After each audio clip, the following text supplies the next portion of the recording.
राम राम बेसारी वाणा ने। आज सकट चौथ माता का व्रत है, हम इसकी कथा कहते हैं। उससे पहले हम गणपति जी का पूजन करते हैं, उनको फूलों पे बैठा के ये पूजा शुरू करते हैं। एक बार एक बुढ़िया और उसका बेटा था। तो बुढ़िया और उसका बेटा था तो वो बेचारे बहुत ही गरीब थे। तो दूसरों के भैंसों को गायों को चरा के अपना गुजारा करते थे। तो एक दिन उसकी चाची ताइयों ने उससे कहा कि तुम तो यहाँ गाय भैंसों को चराते रहो और तुम्हारी माँ अकेले घर पे चूरमा बना के खाती है। उसने कहा कि मेरी माँ ऐसा नहीं कर सकती। तो उसकी चाची ताइयों ने कहा कि आज कुछ समय पहले चले जाना और जाके देखना कि तुम्हारी माँ तुम्हें चूरमा बनाते खाते हुए मिलेगी। तो उस दिन कुछ समय पहले चला गया तो उसने देखा कि उसकी माँ चूरमा बना बना रही थी। उसने छुप कर देखा कि उसकी माँ तो हाँ सच में चूरमा बना रही है। लेकिन उस दिन सकट माता का व्रत था, वह शाम को तिलों के लड्डू वह चूरमा बना रही थी जिससे वह अपना व्रत खोल सके।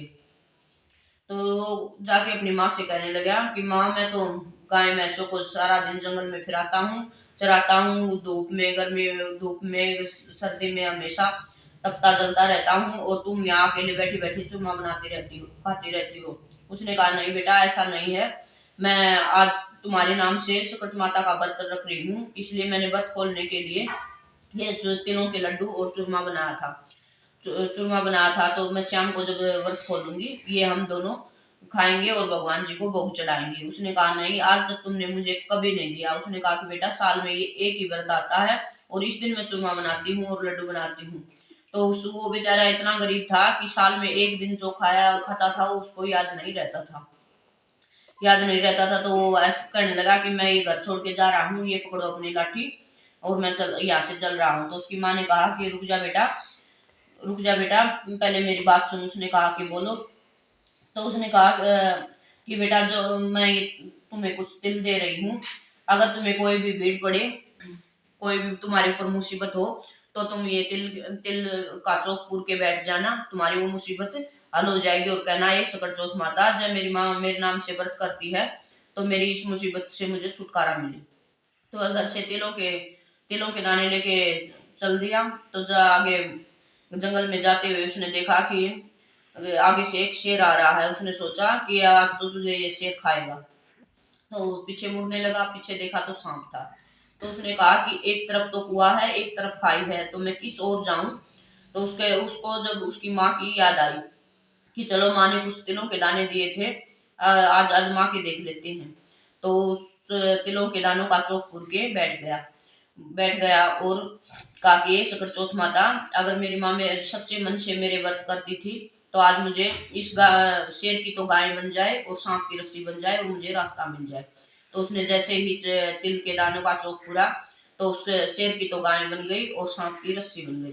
तो वो आगे चल दिया। आगे गया तो जंगल से बाहर निकला तो देखा कि एक बहुत भारी विशाल नदी बहती हुई आ रही है। उसने कहा कि गाय से और शेर से तो मैं बच के आ गया, लेकिन इस नदी से कैसे नदी को कैसे पार करूंगा। अगर इसके अंदर जाऊंगा तो मैं डूब के मर जाऊंगा है और उसके कि आसपास के कहीं भी रास्ता नहीं है। ये तो दूसरी तरफ जाने के लिए मुझे पार करनी होगी। तो उसे फिर उसकी माँ की याद आ गई। सोचा कि एक बार फिर से माँ की बात आजमा के देख लूं। तो वो देखने लगा। वो उसने तिल के दाने पूर दिए और कहा कि हे करचौथ माता अगर मेरी माँ मेरे नाम से व्रत करती है तो ये नदी दो भागों में बट जाए और मुझे रास्ता मिल जाए। तो उसने जहाँ को तिल के दाने पूरे थे वहां को पुल बन गया और उसको रास्ता मिल गया, नदी दो भागों में बट गई। तो आगे उसको नदी को पार करने के बाद गांव आ गया। तो गांव में गया तो गांव में देखा कि उसने एक बूढ़ी माई कूड़े तार रही है और रो रही है। तो वो जाके बोला बूढ़ी माई तू ये क्या कर रही है कि आज तेरे घर में खुशी भी है और गमी भी है। ये क्या बात है कि तू कूड़े भी तार रही है और रो भी रही है। वो कहने लगी बेटा क्या बताऊं, कूड़े तो मैं इसलिए तार रही हूँ कि सकट चौथ माता का व्रत साल में एक ही बार आता है। इस दिन हम पूड़े हलवा चूरमा लड्डू जो भी बनाते हैं उससे पहले भगवान को भोग चढ़ाते हैं और फिर हम अपना व्रत खोलते हैं। और रो इसलिए रही हूँ कि राजा के आव में 6 महीने में एक आदमी जाता है, आज मेरे बेटे का नंबर है। तो मैं इसलिए रो रही हूँ कि आज मेरा बेटा आयु में जाएगा और उस आयु में से कोई भी जिंदा वापस नहीं आया है। तो उसने कहा कि हे बूढ़ी माई मैं तुम्हारे बेटे की जगह चला जाऊंगा, तुम मुझे भरपेट पूड़े खिला देना, और राजा के सिपाही जब बुलाने के लिए आए तो मुझे जगा देना। तो पूड़े खा के सो गया तो उसने, वो राजा के सिपाही आए तो बूढ़ी माई दूसरे बेटे को कैसे जगाए, अपने बेटे को तो उठा के कह भी सकती है कि जा बेटा तुझे बुलाने आए हैं। वो कभी बर्तन खुड़काती है, कभी दरवाजा खटखटाती है तो उसकी एकदम से उसकी आंख खुल गई। वो कहने लगा कि बूढ़ी माई क्या हुआ। तो उसने कहा कि बेटा राजा के सिपाही तुम्हें बुलाने के लिए आए हैं, जाओ।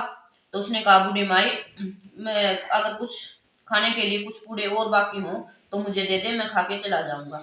तो उसने, बूढ़ी माई ने एक दो पूड़ा बचा था उसको दे दिया। वो खा के उन राजा के सिपाहियों के साथ चल दिया।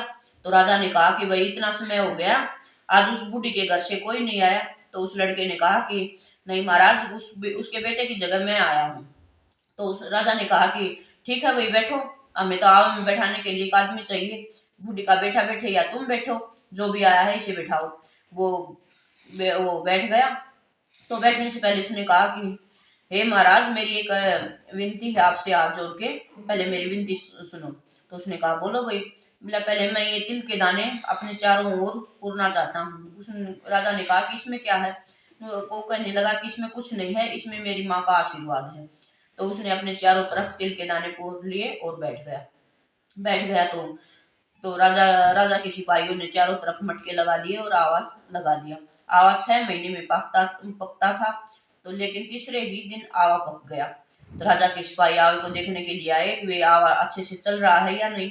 तो उसने जैसे ही उन सिपाहियों ने उसको बजा के देखा तो टन जैसी आवाज आई उसमें से कि भाई आवा पक गया है। तो जैसे यूं उतार के देखने लगे तो उसने कहा कि अंदर से, उस बुढ़ी के बेटे ने कहा कि भाई सहज सहज धीरे धीरे उतारना। तो उसने, राजा के सिपाही डर गए कि इसमें से तो कुछ बोल रहा है, भाई आज तक ऐसा कभी नहीं हुआ है कि इसमें से कोई आवाज आई हो। तो राजा के सिपाही राजा के पास चले गए और जाके कहा कि महाराज, जो आवा हमने 3 दिन पहले लगाया था वो आवा पक गया है और उसमें से आवाजें आ रही हैं। तो राजा ने कहा कि ये तुम क्या कह रही हो, आज तक कोई ऐसी आवाज नहीं आई और 6 महीने से पहले आवा नहीं पकता। तो सिपाहियों ने कहा कि महाराज एक बार आप चल के देख लेना। तो वो चले गए, सिपाही राजा के साथ चले गए। तो राजा ने जैसे ही उसमें आवे को बजा के, मटके को बजा के देखा तो सच में आवा पक गया था। आवा पकने की आवाज देख के महाराज ने कहा कि ऐसा क्या हुआ वही कि तीसरे दिन आवा पक गया, 6 महीने में आवा पकता था। तो राजा ने कहा कि उतारो भाई इसको। तो उसमें से फिर से आवाज आई, भाई सहज सहज धीरे धीरे उतारना, मैं अंदर बैठा हूँ। तो सिपाही फिर डर गए। राजा ने कहा कि तुम उतारो, पहले उसके बाद देखेंगे कि ऐसा क्या है इसके अंदर जो आवाज कर रहा है। राजा ने आवा उतार दिया। तो उसने देखा कि उसके तिल, वो लड़का जो बैठा था उन्होंने, वो पास उसके अंदर ही बैठा है और वही बोल रहा था कि भाई सहज सहज धीरे धीरे उतारो। और उसके जो तिल थे, जो उसके सर से भी ऊंचे उगे हुए थे। तो उसने, राजा ने कहा कि भाई तुम कौन हो। तो उसने कहा कि महाराज, जिसको तुमने बिठाया था मैं वही लड़का हूँ। राजा ने कहा कि ऐसा कि तुम में ऐसी क्या शक्ति है भाई, जो तू आवे से बाहर निकल आया, सावता जिंदा वापस आ गया। आज तक ऐसा कभी नहीं हुआ है कि इस आवे में जिसको बिठाया है वो जिंदा आ जाए। और ये क्या है। उसने कहा कि महाराज, मेरी माँ मेरे नाम से सकट चौथ माता का व्रत करती थी और मेरी माँ ने चलते समय मुझे कुछ तिल के दाने दिए थे।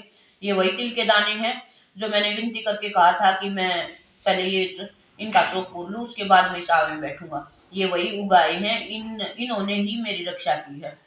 तो उसने, महाराज ने ऐसा कहा कि उसने देखा कि हाँ, इसमें तो सच में कोई शक्ति है कि भाई ये आवे में से इतनी सुरक्षित वापस निकल आया और 3 दिन में ये आवा पक गया जो 6 महीने में पकता था।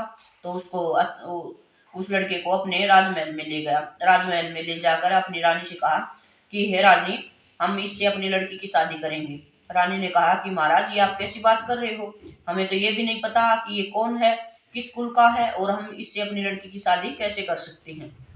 उसने कहा कि ये रानी, इसमें इतनी शक्ति है कि ये आग में से जिंदा वापस निकला है। तो उस रानी ने कहा कि चलो महाराज, जैसी आपकी आज्ञा हो वैसा आप करिए। तो उन्होंने अपनी लड़की की शादी बड़े धूमधाम से रचा दी। तो एक दिन वो छत पर बैठे थे और टहल रहे थे। तो बारिश आने का मौसम था। तो उसने कहा, राजा उस लड़के ने, बूढ़ी के बेटे ने कहा कि आज तो हमारे गांव की तरफ भी बारिश हो रही है। तो उसने के रानी ने, राजा की लड़की ने कहा कि तुम्हारा गांव भी है? उसने कहा हाँ हमारा गांव भी है, मेरी बूढ़ी माई भी है, मेरा घर भी है, मेरा सब कुछ है। तो क्या तुम मेरे घर चलोगे?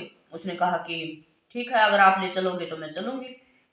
तो उसने कहा, लड़के ने कहा कि जाओ पहले अपने पिता और अपनी माँ से आज्ञा लो कि मैं हम अपने गांव जा रही हूँ। बूढ़ी का बेटे ने अपनी पत्नी से कहा। तो वो अपने अपने माता पिता से आज्ञा लेने के लिए चली गई और कहा कि हे माता, वो कह रहे हैं कि आज हम अपने गांव चलेंगे। तो राजा ने कहा कि चलो चलो भाई, धन घड़ी धन भाग सही, तुम अपने घर जाओ और खुशी से रहो। राजा ने सोना चांदी हीरे जवाहरात सिपाही सब रथ जड़वा के उसके साथ साथ भेज दिए और अपनी लड़की को विदा कर दिया। लड़की को विदा कर दिया तो गांव के बाहर आके उसने, लड़के ने कहा कि मेरी माँ को बुलावा दो कि मैं आया हूँ, और अपनी बहू का अच्छे से स्वागत करें। तो सब वो राजा के सिपाही वो पूछते पूछते उस बुढ़ी के घर गए कि भाई ये उसका घर कौन सा है। तो चले गए तो उस वो बुढ़ी माई को ना तो आंखों से दिखता, वो बेचारी इतनी लाचार हो रही, ना वो उठ बैठ सकती थी, वो बहुत ही लाचार हो रही। अपने बेटे के उसमें रो रो के उसने अपनी आंखें भी खो दी। तो उसने उसने कहा, सिपाहियों ने कहा कि बूढ़ी माई आपका बेटा आया हुआ है। तो वो बेचारी रो के कहने लगी, नहीं मेरे बेटे को तो गए हुए बहुत समय हो गया, आज वो कहाँ से आएगा, आज वो कहाँ से आए। तो उसने कहा नहीं बूढ़ी माई, तेरा बेटा आया है। तो कुछ औरतों ने और सुना, उसकी चाची ताइयों ने सुना। वो कहने लगी कि बूढ़ी माई सच में तेरा बेटा आया हुआ है, चलो चल के देखो गांव के बाहर। तो उसने कहा कि ऐसा तो नहीं हो सकता, पहले तो तुम लोगों ने उसको सिखा बका के मेरे घर से निकाल दिया, अब वो कहाँ से आए बेचारा। तो सभी औरतें इकट्ठा होके गांव से बाहर चली गई। तो देखा तो सोना चांदी रथ हीरे जवाहरात, और एक रथ में दोनों बेटा और बहू बैठे हैं। तो उस सारे उसको धन के लोग को देख के वो कहीं मेरा बेटा है, वो कहीं मेरा बेटा है। तो बूढ़ी माई को तो दिखता नहीं कि वो पहचान के ये कैसे कि हाँ ये मेरा बेटा है। सब वो कहे कि ये मेरा बेटा है, वो दूसरी ओर कहे, चाची कहे मेरा बेटा है, ताई कहे मेरा बेटा है। तो उसने कहा कि बूढ़ी माई ऐसे कैसे पता चले कि मैं किसका बेटा हूँ, क्योंकि बेटे ने तो अपनी माँ को पहचान लिया था। तो बूढ़ी ने कहा कि अगर जब मेरा बेटा है तो मेरी छाती में से दूध निकल के सीधा इसके मुंह पर जा लगेगा, इसके मुंह पे दूध की धारा लगेगी। तो उसने, बूढ़ी माई ने जैसे ही अपनी छाती को छुआ, तो उसके छाती में से दूध दूध निकल के उसकी बेटे के मुंह पर जा लगा, जिससे उसकी दाढ़ी मूछ भीग गई। तो उसने कहा कि हाँ बूढ़ी माई, ये सच में तेरा बेटा है। उसने अपने बहू का स्वागत किया, अपने बेटे को अपने घर में अच्छे से स्वागत किया, अपनी बहू को बैठाया बैठाया और भगवान से ये प्रार्थना की, हे भगवान, जैसी मेरे साथ पहले की ऐसी कभी किसी के साथ नहीं करना, और जैसी अब की ऐसा सकट चौथ माता सबको देना कि मेरे को मेरा बेटा भी मिल गया और मेरी बहू भी मिल गई। ये कहानी समाप्त। अब हम एक विनायक महाराज जी की कहानी कहते हैं, जो इन दोनों का जोड़ा होता है। एक बार दो बहनें थी, एक बड़ी थी, एक छोटी बहनें, दो बहनें थी आपस में। बड़ी बहन थी वो बहुत ही गरीब थी, छोटी बहन थी वो बहुत ही अमीर थी। तो बड़ी बहन छोटी बहन के घर रोज काम करने जाती और अपने घर, उसके घर से कुछ बचा कुचा लेके अपने बच्चों को खिला देती। तो एक दिन सकट चौथ माता का व्रत था। तो उस दिन वो व्रत के कारण जब वहां पे उसके घर पे काम करने के लिए नहीं जा सकी, वो अपने घर की साफ सफाई लिपा पोती में लग गई, जिससे उसे टाइम नहीं मिला। तो वो अपने बहन के, छोटी बहन के घर नहीं गई। तो छोटी बहन ने देखा कि आज उसकी बहन उसके घर काम करने नहीं आई। तो उसने सोचा चलो नहीं आई होगी, आज व्रत है। तो उसने, उसके बच्चे रो रहे, माँ हमें कुछ खाने को दो, माँ हमें कुछ खाने को दो। तो उसने कहा कि बेटा आज तो मैं व्रती थी, तो इस वजह से मैं नहीं जा सकी। तो उसका पति जब उसके घर पे आया तो उसने कहा कि आज बच्चों को तुमने खाना क्यों नहीं दिया। तो उसने कहा कि आज तो मैं व्रती थी, तो आज मैं अपने घर की साफ सफाई में लिपा पोती में लगी रही, जिससे मैं वहाँ पे काम करने के लिए नहीं जा सकी और घर में खाना नहीं आ सका। तो ये सुन के बच्चे रो रहे हैं, दूसरी तरफ वो अपने व्रत का वो कर रही है। तो ये देखकर उसके पति ने उसको खूब मारा उसको पीठ छेद के एक कोने में जा बैठी, और कोने में बैठी बैठी रोने लगी। हे विनायक महाराज, आज तो मैंने चौथ माता का व्रत किया, उसकी कहानी सुनी, आपकी कहानी सुनी, और मुझे उस कहानी का ये फल मिला। तो कुछ शाम के समय विनायक महाराज जी उसके घर में आए। तो उस दिन विनायक महाराज जी का राजा के घर वासा था। वो खूब सोना चांदी हीरे जवाहरात खा के आए थे। तो उसने कहा कि हे बेटी, मैं कहाँ कहाँ पे घूमूं, कि मेरा तो पेट बहुत खराब हो गया है कि मैं कहाँ पे घूमूं। तो उसने कहा कि महाराज, पूरा घर आंगन खाली पड़ा है, तुम्हारी जहाँ मर्जी है वहां बैठ कर घूम लो। तो उसने कहा, उसने सारे घर में घूम दिया। तो उसने कहा, हे बेटी, मैं घूम तो लिया, अब मैं अपने हाथ कहाँ पहुंचूं। तो उसने कहा, महाराज मेरे सिर पे पोंछ लो। तो उसने उसके सिर पे पोंछ दिए। तो उसके घर में खूब सोना चांदी हीरे जवाहरात, और उसके बाल भी सोने के बन गए। तो ये अगले अगले दिन उसकी छोटी बहन ने कहा कि जाओ भाई, आज कल भी तुम्हारी मौसी काम पे नहीं आई थी, जाओ उसको बुला के लेके आओ। कि वो काम पे क्यों नहीं आती, 2 दिन हो गए, कल तो वो बरती थी, आज क्या हुआ कि आज भी नहीं आई वो। तो उसके बच्चे गए। तो उसने कहा, मौसी मौसी, तुझे मेरी मम्मी बुला रही है। उसने कहा, नहीं बेटा, मेरे पास तो टाइम नहीं है, मौसी मेरी मम्मी तेरे को काम करने के लिए बुला रही है। बोले, बेटा, आज तुम्हारी मम्मी को मेरे घर काम करने के लिए भेज दे, मेरे से मेरा ही काम नहीं संभल रहा। तो बच्चों ने जाके कहा कि माँ, मौसी ने तो कहा कि तेरी मम्मी को ही मेरे घर पर काम करने के लिए भेज दे। और उनके घर में तो खूब सोना चांदी हीरे जवाहरात बिखरे पड़े हैं, और मौसी उनको समेटने में लगी हुई है। तो उसने उसकी बड़ी छोटी बहन ने आके देखा। तो उसके घर में तो खूब सारे ढेरों सोना चांदी पड़े हैं। तो वो बोली, ये बहन, तुमने ये कहाँ से पाया। बोली, मैंने तो पता नहीं कहाँ से पाया, सब भगवान की इच्छा थी। मैं तो तुम्हारे जेठ जी ने मेरे को खूब पीटा, मैं तो पीठ छिद के एक कोने में बैठी थी और रो रही थी। शाम को विनायक महाराज जी घर आए। तो उसने कहा कि मैं कहाँ घूमूं। तो मैंने कहा, पूरा घर आंगन पड़ा है, यहाँ पे घूम ले। उसने कहा कि कहाँ मैं हाथ पोंछूं। तो मैंने कहा कि मेरे सिर पे पोंछ ले। तो जिससे उसने जहाँ भी घुमाया था वहां पे सोना चांदी हीरे जवाहरात हो गए, और मेरे सर पे पूछा तो मेरे बाल भी सोने के बन गए। तो वो घर जाके अपने पति से कहने लगी कि आज तुम मुझे खूब मारो। उसने कहा कि पागल है तू, वो तो बेचारी गरीब थी, और वो तो अपने सत से भक्ति कर रही थी, बरती थी, तो इसलिए तू तो दयाई मस्ताई है, तेरे पास तो सब कुछ है, तू किस नाम से पिट रही है। तेरे पास सब कुछ होते हुए भी तू दूसरों की उसमें लोभ कर रही है। बोली, ना, आज खूब मेरे को खूब मार। तो उसके पति ने उसको खूब खूब मारे, और वो पीठ छिद के घर एक कोने में बैठ के रोने लगी। तो शाम को विनायक महाराज जी आए। तो उस दिन विनायक महाराज जी का तेली की गरवासा था। तो वो खूब तेल खल बिनौला खा के आए थे। तो उसने आके कहा कि हे बेटी, मेरा पेट खराब है, मैं घूमना चाहता हूँ, कहाँ घूमूं। तो उसने कहा, महाराज, पूरा घर आंगन पड़ा है, जहाँ मर्जी जहाँ घूम ले। तो उसने कहा कि बेटी, मैं घूम तो लिया, अब हाथ कहाँ पोंछूं। उसने कहा कि महाराज मेरे सिर पे पोंछ ले। तो जहाँ भी विनायक महाराज जी ने घूमा था वहां सब गोबर ही गोबर और बदबूदार सड़ा हाथ सड़ने लगा। तो उसने देखा कि मेरी बहन ने तो मेरे साथ छल किया है। तो उसके पति ने कहा कि मैंने तुम्हें कहा था कि तुम्हारे पास सब कुछ है, वो तो अपनी भक्ति से अपनी शक्ति से वो कर रही थी कि तुमने तो लालच में आके वो किया। तो अपनी बहन से कहने लगी कि ये बहन, मेरे घर में ऐसा ऐसा हुआ कि मैं जितना भी इस गोबर को समेटने की कोशिश करती हूँ उतना ही ज्यादा बढ़ता है। तो फिर वो विनायक महाराज जी के पास गई और उसके पैर पकड़ के माफी मांगने लगी। हे विनायक महाराज जी, मैं लोभ में और लालच में फंस के मैंने ऐसा सब कुछ ढोंग रचा था, इसलिए मुझे माफ कर दीजिए और अपना ये गोबर समेट लीजिए। ऐसा कहते ही विनायक महाराज जी ने अपना सारा गोबर समेट दिया, और उसका घर पहले की तरह ही साफ सुथरा हो गया।